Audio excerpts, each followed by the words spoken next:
లోకేష్ గారు అనుభవం ఉందో లేదో నాకు తెలియదు, అర్హత ఉందో నాకు తెలియదు, కానీ చంద్రబాబు నాయుడు గారు కుమారుడు కాబట్టి అడ్డగోలుగా వచ్చి మంత్రి అయ్యాడు, పరిపాలన చేశాడు.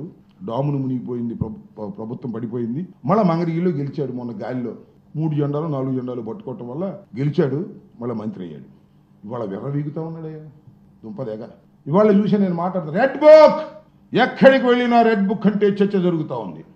బాగానే ఉంది.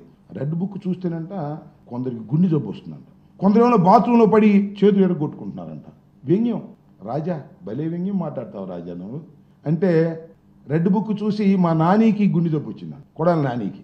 రెడ్ బుక్ చూసి మా పెద్దిరెడ్డి గారు బాత్రూంలో పడిపోయాడంట. అదేగా నీ అర్థం? రాజా, లోకేష్ బాబు, పసిరాజా గుర్తుపెట్టుకో. మీ నాన్నగారు స్కిల్ స్కామ్ కేసులో వెళ్ళాడుగా జైలుకి, రాజమండ్రి కోర్టులోకి వెళ్ళి రిమాండ్ ఇవ్వడానికి వెళ్ళేదని ఇవాళ 2,86,00,000 పే చేసినటువంటి లోద్రాన్ని తీసుకొచ్చారుగా, ఆర్గ్యూ చేశాడుగా మఫ్సల్ కోర్టులో, సిఐడి కోర్టులో. సాక్షాత్తు ఢిల్లీ నుంచి స్పెషల్ ఫ్లైట్లో వచ్చి ఏసీబీ కోర్టులో ఆర్గ్యూ చేశాడు, చంద్రబాబు నాయుడు గారిని రిమాండ్కి పంపడానికి వీల్లేదు, రిమాండ్ తిరస్కరించండి అని. అయినా కోర్టు వారు, న్యాయస్థానం జ్యుడిషియరీ సాగనంపారు, కోర్టుకు వెళ్లాల్సిందేను, జైలుకి వెళ్లాల్సిందని. వెళ్ళిన తర్వాత రాజా, లోకేష్ మీ నాన్న పాటలు ఏం పడ్డారయ్యా, దద్దురు అన్నారు. దద్దుర్లు కింద దాకా వెన్నుపూసు కింద దాకా వచ్చేస్తున్నాయి అన్నారు.